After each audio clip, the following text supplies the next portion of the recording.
ဘုန်းကြီးတို့စာထဲကလာတဲ့အရက်အသွားနဲ့တူယူအရက်၄မျက်နှာအထောက်အရက်၄မျက်နှာ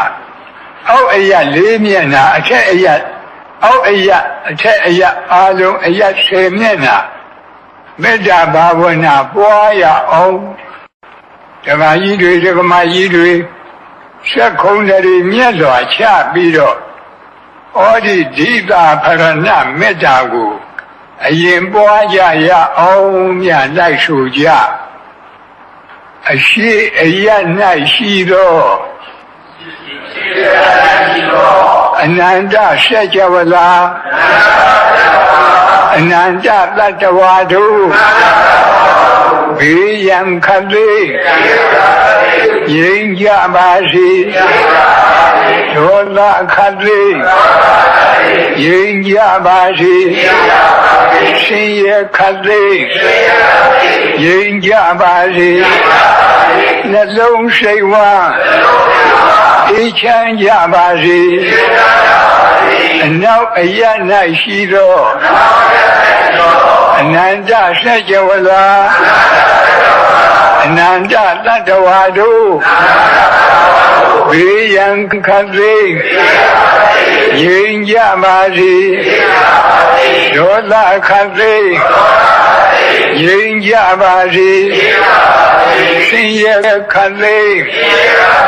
ငြိမ်းကြပါစေနှလုံးစိတ်ဝမ်းအေးချမ်းကြပါစေမြောက်အရ၌ရှိသောအနန္တစัจ java လာအနန္တတတ္တဝါတို့ဘေးရန်ခတ်လေးငြိမ်းကြပါစေဒေါသခတ်လေးငြိမ်းကြပါစေဆင်းရဲခတ်လေးငြိမ်းကြပါစေနှလုံးစိတ်ဝမ်းအေးချမ်းကြပါစေတောင်အရ၌ရှိသောအနန္တစัจ java လာအနန္တတတ္တဝါတို့ဘေးရန်ခတ်လေးငြိမ်းကြပါစေဒေါသခတ်လေးငြိမ်းကြပါစေဆင်းရဲခတ်လေးငြိမ်းကြပါစေနှလုံးစိတ်ဝမ်းအေးချမ်းကြပါစေအရှိတောင်အရ၌ရှိသော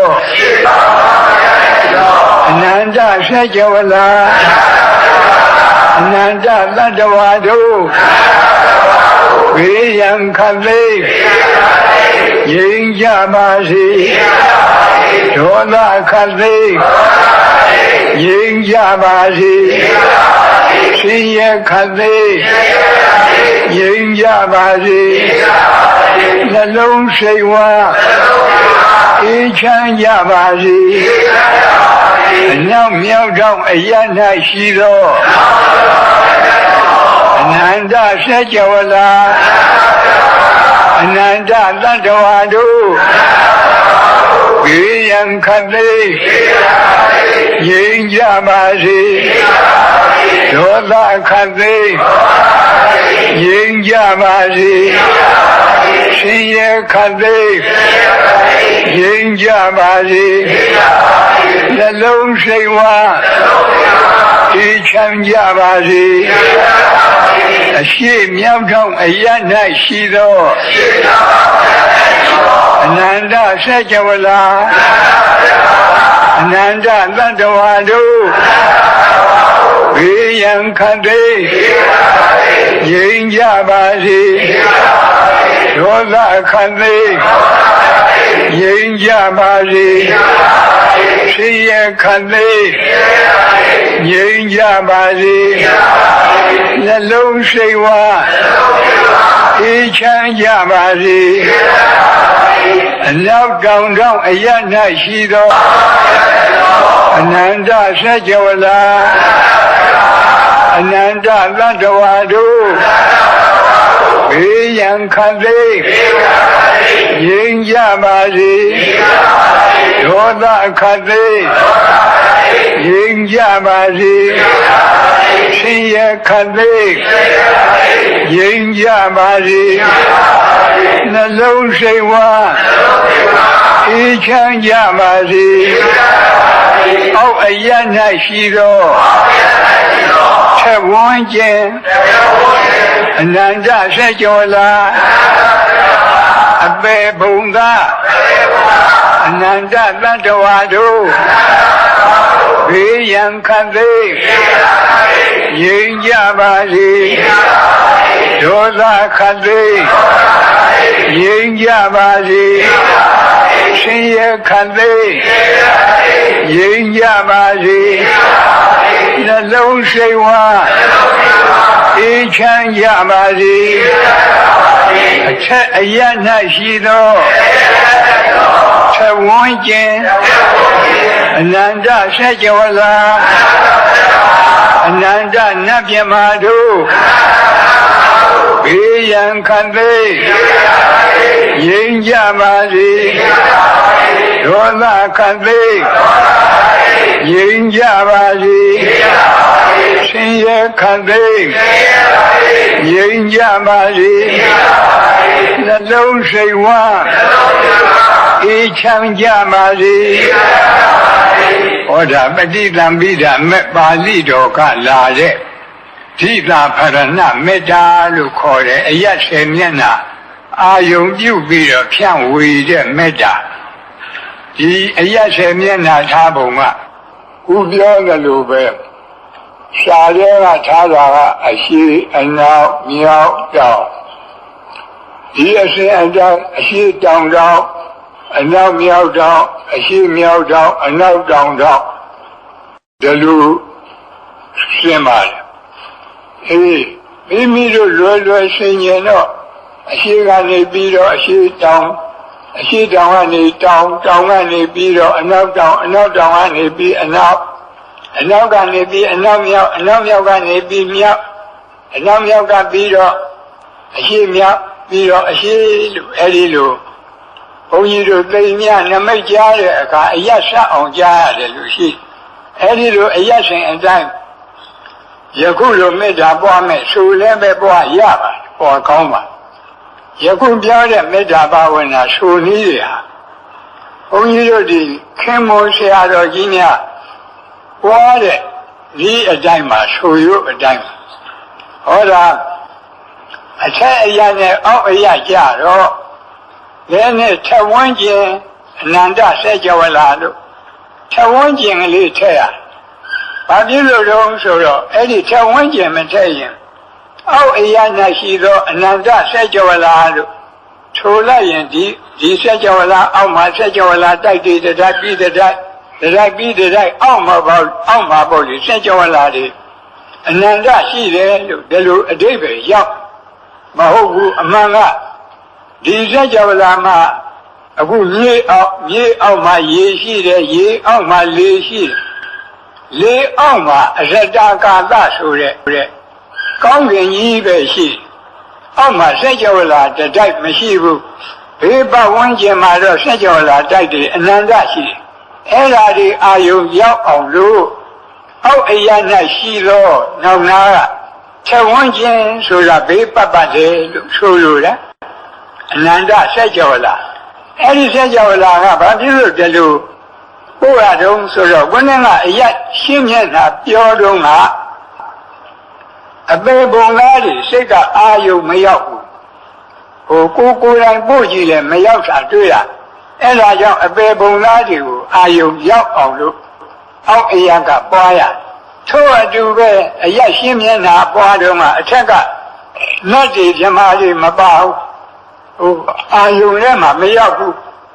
မိမိတို့လူတွေတပြင်းနဲ့တည်နေတဲ့လူတွေကိုသာအာယုရောက်လို့အထက်ကနတ်တွေဓမ္မတွေရမေတ္တာပွားရအောင်ဆိုပြီးတော့အထက်အရာ၌ရှိတော့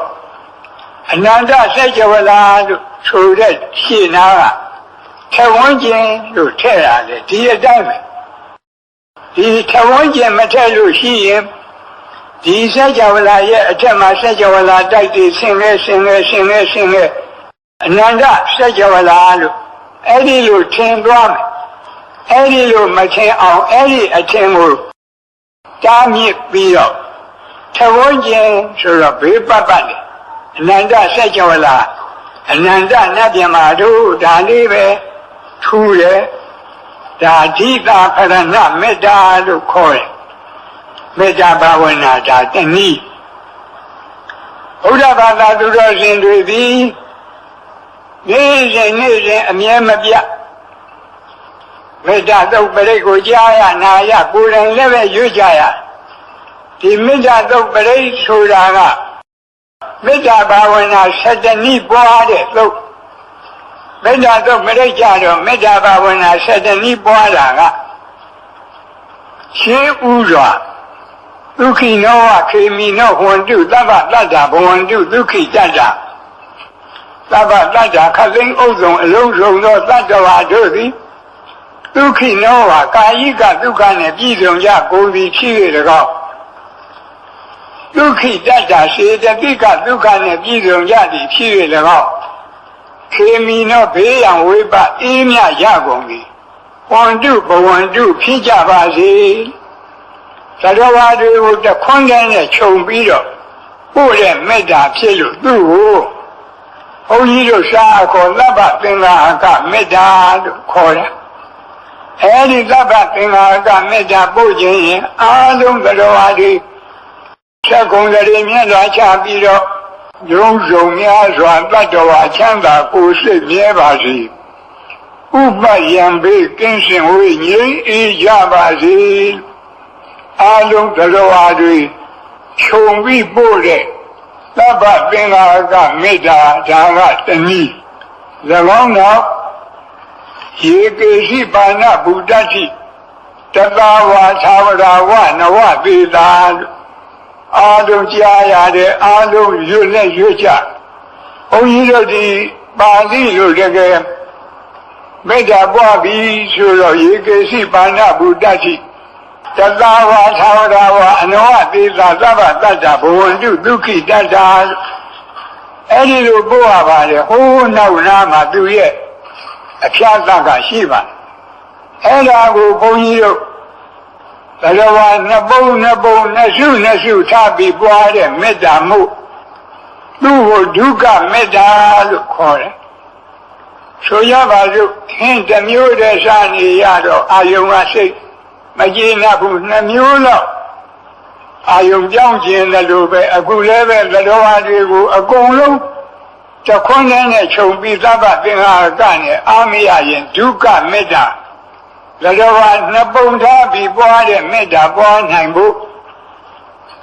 တတဝါသာဝရဝအနဝသေတာသဗ္ဗတတ္တဘဝန္တုဒုက္ခိတတ္တလို့ပွားရဗမာလူပြောတော့တတဝါဆိုတာကြောက်တတ်တဲ့တတ္တဝါဒေါသကိလေသာမကင်းသေးတဲ့ဥထုရှင်သောတာပန်တရားကံကိုကြောက်တတ်တဲ့တတ္တဝါလို့ခေါ်တယ်သာဝရဆိုတာမကြောက်တတ်တဲ့တတ္တဝါဒေါသကိလေသာကင်းလို့မကြောက်တတ်တဲ့တတ္တဝါဆိုတာအနာဂံနဲ့ယဟန္တာအဲ့ဒီနှစ်ခုကိုကြောက်တတ်မကြောက်တတ်နှစ်ရများစွာတတ္တဝါချမ်းသာကိုယ်စိတ်မြဲပါစေဥပယံဘေးကင်းစင်ဝေးငြိမ်းအေးကြပါစေဒီလိုပွားရပါတခါသူရဲ့တွဲပဲ့နောက်နားမှာဒိဋ္ဌဝါယေဝအဒိဋ္ဌာဗမာလူပြောရင်မိမိမျက်စိနဲ့မြင်အပ်တဲ့တတ္တဝါတွေဟောဒီဓမ္မယုံကြီးပေါ်မှာဒီအထက်ဒီအဆောက်အအုံထဲမှာရှိနေတဲ့တတ္တဝါတွေဟာမြင်အပ်တဲ့တတ္တဝါဒီအဆောက်အအုံရဲ့ပြင်ဘက်ကအရက်10 မျက်နှာရှိတဲ့တတ္တဝါတွေဟာမမြင်အပ်တဲ့တတ္တဝါနှစ်ခုထားပြီးတော့မြင်အပ်မမြင်အပ်နှစ်ရများစွာတတ္တဝါချမ်းသာကိုယ်စိတ်မြဲပါစေအဲ့ဒီလိုပွားရပါမယ်နောက်ကဒူတွေဝတ္တန်တိအဝိဒူတွေဆိုတာကအဝေးမှနေတဲ့တတ္တဝါအနီးမှနေတဲ့တတ္တဝါခုနကတတ္တဝါနှမျိုးကိုပြန်လိုက်တာအဝေးမှနေတဲ့တတ္တဝါဆိုတာဒီအဆောက်အအုံပြင်ဘက်က ရက်10မျက်နှာမှာနေကြတဲ့တတ္တဝါတွေအနည်းမှနေတဲ့တတ္တဝါဆိုတာဒီအဆောက်အအုံအတွင်းမှာရှိတဲ့တတ္တဝါတွေအာယုံပြုပြီးတော့ဝေးနေနီးနေနဲ့ထွေများစွာတတ္တဝါချမ်းသာကိုယ်စိတ်မြဲပါစေဒီလိုပွားရပါဤတော့နောင်နာမှာဘုဒ္ဓဝသံဝေတိဝသဗ္ဗတတ္တဘဝန္တုဒုက္ခိတတ္တာဆိုတာဘုဒ္ဓဝါဆိုတာတန်မြာဖြစ်ပြီးပြီနောက်ဖြစ်เสียမရှိတော့တဲ့ဘဝဇတ်ဆုံးတဲ့ယဟန္တာပုဂ္ဂိုလ်တွေသံဘဝေတိဆိုတာဘဝဇတ်မဆုံးသေးတဲ့ဥဒုရှင်သောတာပန်သရကအနာဂံပုဂ္ဂိုလ်တွေဒါတွေကိုခြံနှပုံထားပြီးတော့ဘဝဇတ်ဆုံးမဆုံးများစွာတတ္တဝါချမ်းသာကိုယ်စိတ်မြဲပါစေလို့အဲ့ဒီလိုမေတ္တာပို့ရမည်ဖြစ်ပါတခါတတ္တဝါကိုနှစ်ပုံထားပြီးပို့တဲ့မေတ္တာ၃ပါးအပြင်တတ္တဝါကို၃ပုံထားပြီးပွားတဲ့မေတ္တာကြတော့တိကမေတ္တာခေါ်ပါတယ်အဲဒီမှာဘုန်းကြီးတို့တတဝါသာဝရဝနဝတိလာဒီဃဝါယေဝမဟန္တာမေဇိမာရတကအနုကထူလာဒီပါဠိဂါထာချက်ဝက်မှာဘုန်းကြီးတို့တတဝါ၃ပုံ၃စုရအောင်ဉာဏ်ဖြန့်ရဒီဃဝါရှည်လျားတဲ့ခန္ဓာကိုယ်အတ္တဘောရှိတဲ့တတဝါနောင်နာကရတ္တာလို့ပါတယ်တူတဲ့ခန္ဓာကိုယ်အတ္တဘောရှိတဲ့တတဝါမျက်စိမှာမရှိမတူအလေအလတ်အတ္တဘောရှိတဲ့တတဝါလို့ရှိတဲ့တတဝါဆိုတော့မွေတို့ငကားတို့ပေါ့တူတဲ့တတဝါဆိုတော့လက်တို့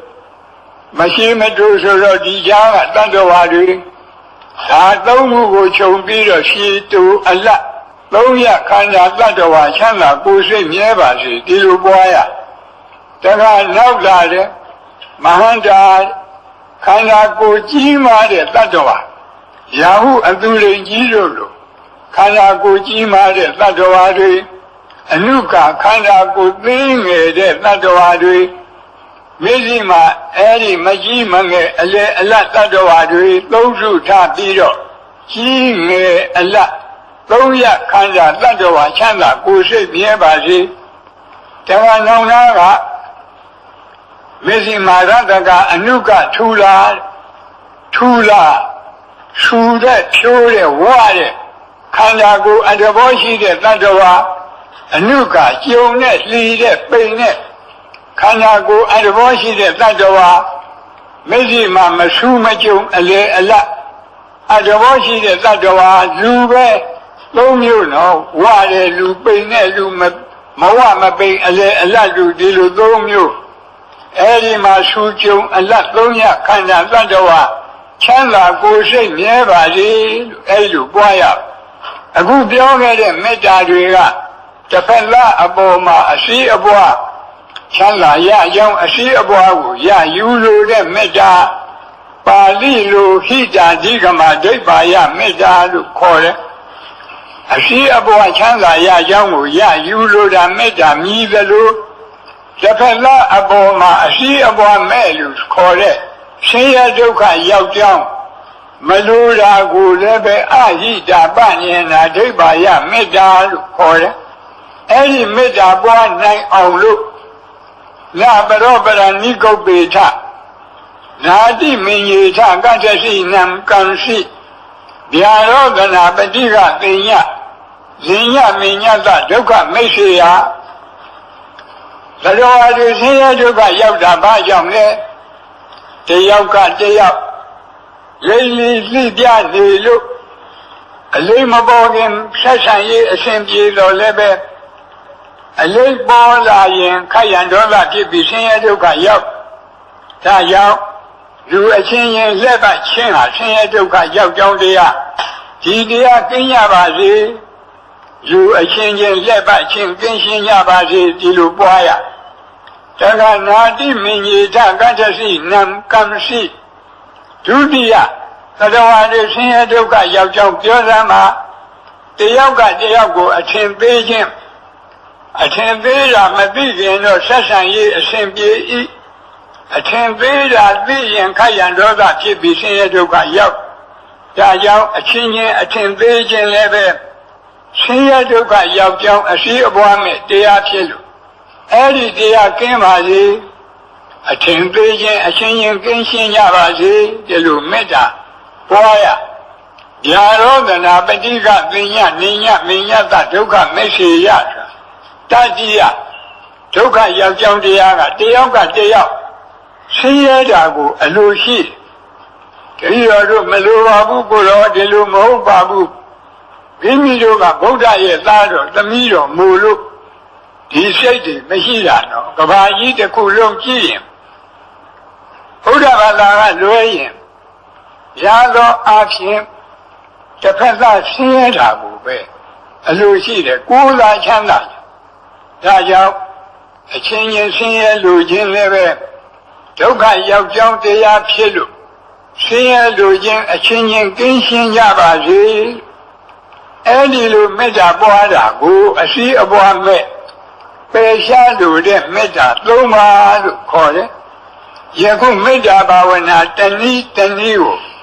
နှခေါက်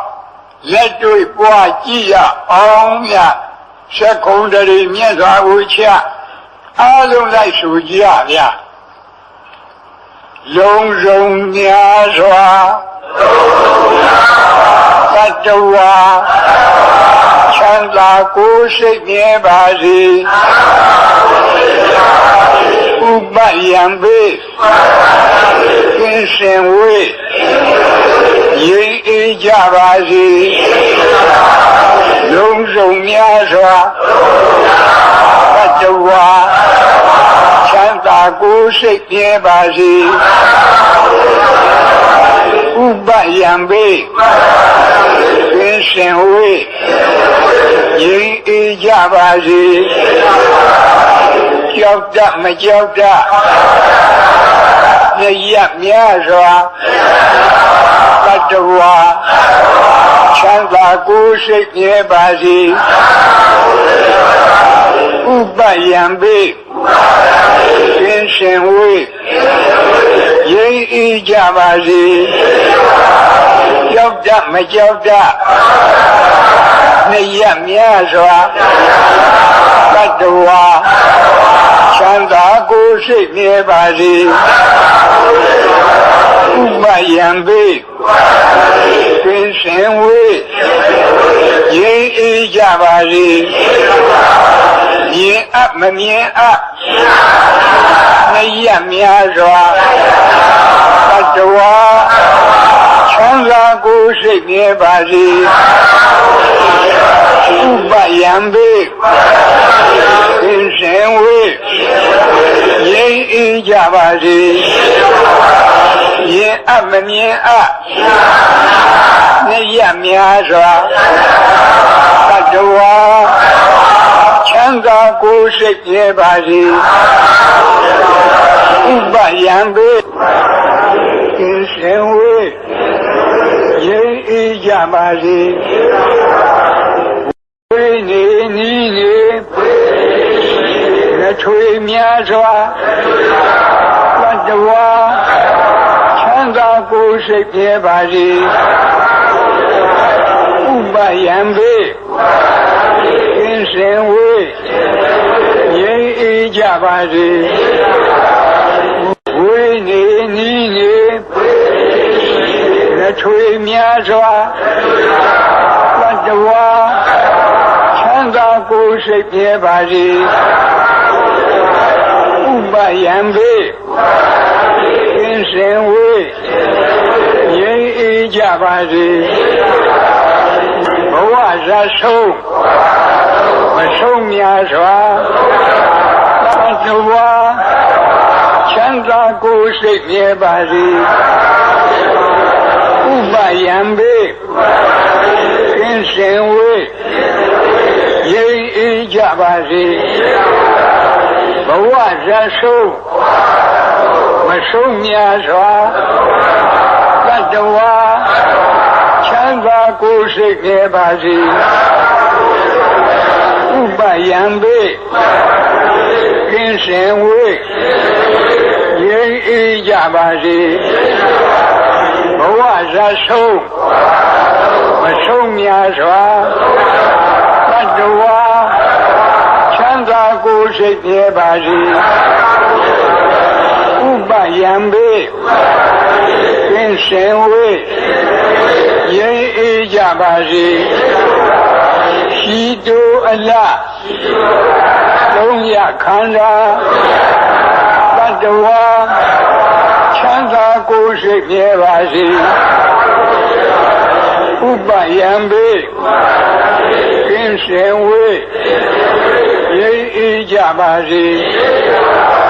ရှိတိုးအလားလုံးရခန္ဓာတတ္တဝါချမ်းသာကိုယ်စိတ်မြဲပါစေဥပယံဘေကင်းစင်ဝေးငြိမ်းအေးကြပါစေဤငယ်အလားသုံးရခန္ဓာတတ္တဝါချမ်းသာကိုယ်စိတ်မြဲပါစေဥပယံဘေကင်းစင်ဝေးငြိမ်းအေးကြပါစေဤငယ်အလားသုံးရခန္ဓာတတ္တဝါချမ်းသာကိုယ်စိတ်မြဲပါစေဥပယံဘေကင်းစင်ဝေးငြိမ်းအေးကြပါစေထူးကျုံအလားသုံးရခန္ဓာတတ္တဝါချမ်းသာကိုယ်စိတ်မြဲပါစေဥပယံဘေကင်းစင်ဝေးငြိမ်းအေးကြပါစေထူးကျုံအလားသုံးရခန္ဓာတတ္တဝါချမ်းသာကိုယ်စိတ်မြဲပါစေဥပယံဘေကင်းစင်ဝေးငြိမ်းအေးကြပါစေလူအချင်းချင်းလက်ပတ်ချင်းကင်းရှင်းကြပါစေလူအချင်းချင်းလက်ပတ်ချင်းကင်းရှင်းကြပါစေအချင်းသေးချင်းအချင်းချင်းကင်းရှင်းကြပါစေအချင်းသေးချင်းအချင်းချင်းကင်းရှင်းကြပါစေရှင်ရဲ့လူချင်းအချင်းချင်းကင်းရှင်းကြပါစေရှင်ရဲ့လူချင်းအချင်းချင်းကင်းရှင်းကြပါစေဟောဒါမေတ္တာဒုက္ခလာတဲ့မေတ္တာဘာဝနာ7နည်းတနည်းကိုနှစ်ကြိမ်မိမိတို့ပွားပြီးအားလုံးမေတ္တာဘာဝနာပွား၍လောဘမိဒေါသမိမောဟမိငရဲမိတရိစ္ဆာန်ပြိတ္တာအတုရကဲအပေမိကိုငြိမ့်သက်နိုင်ပါတယ်လို့ဆိုတဲ့တရားတော်အရာလောဘဒေါသမောဟအပေကြီးဟူသောမိ၄ပါးကိုဤမေတ္တာဘာဝနာနှစ်နည်းဖြင့်ငြိမ့်သက်၍ငြိမ့်အေးဒုက္ခစငြိမ့်အေးတဲ့ကိုဖြစ်ကြပါစေလို့ဆုမွန်ကောင်းလဲတောင်း၏